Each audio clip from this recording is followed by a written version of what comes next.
Susanto Megaranto akhirnya menunjukkan levelnya sebagai seorang Grandmaster. Pada 3 babak terakhir turnamen Asia Individual Chess Championship, Susanto mengalahkan seluruh lawannya. Pada kesempatan ini, kita akan mengulas salah satu game terbaik Susanto ketika melawan pecatur Uzbekistan, Asrorbek Omonov. Ini adalah permainan yang penuh taktik dan betul-betul penuh pembelajaran. Susanto memulai dengan D4. Dijawab kuda F6. Sebuah pendekatan hipermodern mengontrol petak center dengan perwira. Putih mengeluarkan kuda F3, lalu E6 mempersiapkan gajah peta gelap. Susanto Megaranto lanjut mendorong G3 mempersiapkan gajah fianchetto, dan dari posisi ini hitam mendobrak dengan C5 menantang pion center. Susanto Megaranto melanjutkan gajah fianchetto. Setelah kuda ke petak C6, Susanto lanjut rokade mengamankan posisi raja. Setelah itu, hitam mendorong D5 mengunci center. Lalu putih mendorong E3 memperkuat struktur pion. Gajah keluar ke petak E7 bersiap untuk rokade. Lalu Susanto Megaranto memainkan B3 mempersiapkan gajah fianchetto yang kedua. Hitam rokade, gajah fianchetto, kemudian B6 mempersiapkan gajah untuk keluar, entah ke petak A6 ataupun pada posisi fianchetto. Dari posisi ini, Susanto Megaranto kemudian membawa kudanya ke petak E5 menantang pertukaran kuda, dan hitam memilih gajah fianchetto untuk menjaga kuda. Setelah itu, pertukaran pion terjadi dan kuda makan kuda. Gajah makan kuda, kemudian kuda mundur, menyerang gajah dan juga pion. Apabila gajah mundur, maka ada kemungkinan pion makan pion. Itu akan membuat hitam memiliki pion di petak center yang cukup mendominasi. Oleh karena itu, Susanto Megaranto mencoba untuk menyerang balik dengan C6, memberikan penawaran pada hitam, menyelamatkan gajah atau mengambil gajah. Di posisi ini, gajah ternyata makan pion. Hitam membiarkan gajah putih lolos dan mundur ke petak D4. Kemudian, menteri ke petak C7. Dijawab dengan kuda D2. Benteng siap untuk diaktifkan. Hitam lalu membawa benteng F ke petak D8, kemudian menteri D2 menghubungkan kedua benteng. Selanjutnya, hitam membawa kudanya ke petak C5, membiarkan gajah untuk makan kuda. Namun, Susanto Megaranto tentu saja tidak ingin gajah petak gelapnya mati sia-sia. Gajah ini sangat kuat karena menekan pertahanan Raja Hitam. Oleh karena itu, benteng A ke petak C1, shadowing pada menteri. Kemudian, pion usir gajah, gajah mundur kembali pada petak fianchetto. Lalu B5, mencegah dorongan pion ke petak C4. Oleh karena itu, pada posisi ini, Susanto Megaranto mengambil inisiatif menyerang lewat sayap raja. Dia mendorong F4. Menurut engine, langkah ini tidak tepat. Hitam punya balasan dorongan pion ke petak E4.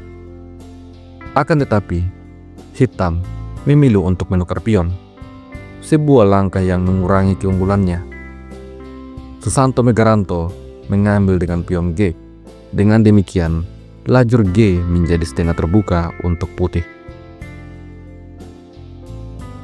Hitam kemudian menarik mundur gajah untuk menjaga pertahanan, lalu kuda ke petak F3, mereposisi kuda ke tempat yang lebih aktif. Hitam mendorong pion ke petak B4. Selanjutnya, C3 tantangan pertukaran dan membuka lajur C. Pion makan pion, gajah makan pion. Setelah itu, menteri B6. Lalu, benteng F ke petak D1. Kemudian, gajah B5. Menteri menghindar ke petak C2. Dijawab dengan kuda E4. Gajah kembali terancam. Namun, gajah menyerang balik menteri. Setelah itu, menteri A6. Di posisi ini, Susanto Megaranto terus menekan. Dia mendorong pion ke petak A4 sehingga gajah mundur ke petak D7. Sampai pada posisi ini, menurut engine, keduanya seimbang secara material maupun secara posisional. Namun, Susanto Megaranto melihat potensi di sayap menteri. Di posisi ini, Susanto Megaranto memiliki 2 pion mayoritas di sayap menteri. Selain itu, hitam memiliki pion lemah pada petak D5. Susanto Megaranto selanjutnya mengambil inisiatif untuk kembali menyerang. Gajah F1, sehingga menteri digeser ke petak H6. Kemudian, Susanto Megaranto mengalihkan menteri ke petak G2. Gajah kemudian ke petak F5, lalu kuda E5. Kuda putih berhasil masuk ke petak outpost, petak yang sangat berbahaya. Kuda yang berada pada petak outpost adalah sebuah kuda monster. Di posisi ini, hitam membuat sebuah jebakan. Dia memainkan kuda ke petak B6, memberikan sebuah pion beracun untuk Susanto. Apabila menteri makan pion, maka hitam berada pada posisi yang sangat unggul karena gajah ke petak E4 menyerang menteri. Setelah langkah terbaik menteri A4, maka F6 mengusir kuda, dan apabila kuda mundur ke petak D3, maka menteri mulai menyerang raja. Raja naik ke petak F2, maka menteri G4. Langkah terbaik untuk putih adalah kuda mundur, menjaga pertahanan. Namun pada posisi ini, hitam punya potensi yang sangat besar untuk menang. Menurut analisa engine, bukan menurut saya.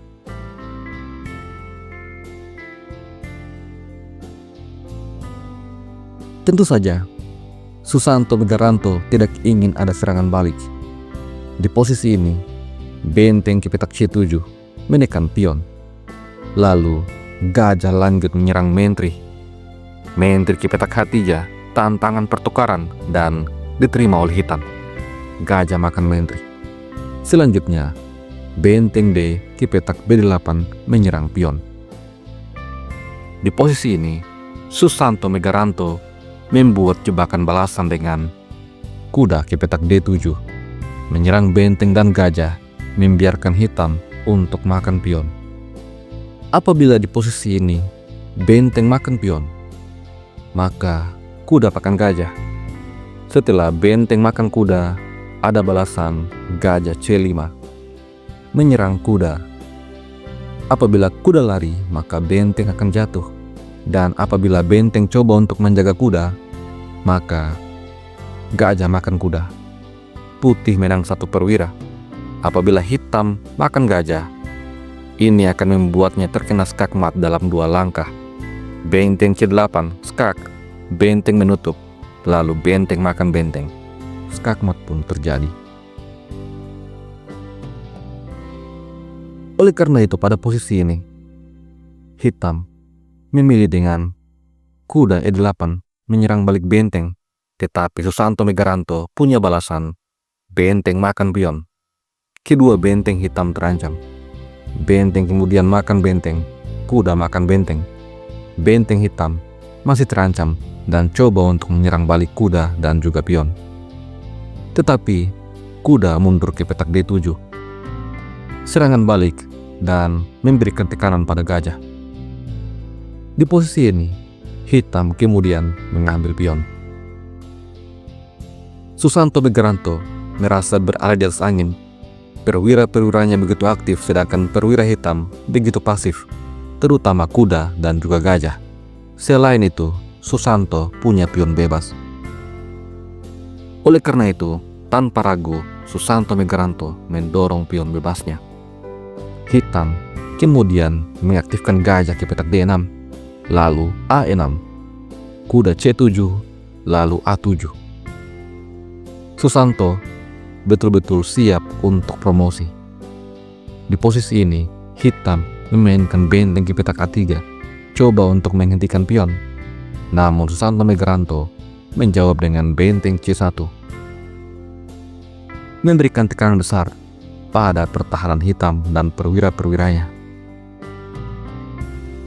Di posisi ini, hitam coba dengan gajah ke petak D3, tetapi Susanto Megaranto kembali memainkan langkah jebakan kuda ke petak B6, memberikan pion beracun untuk hitam.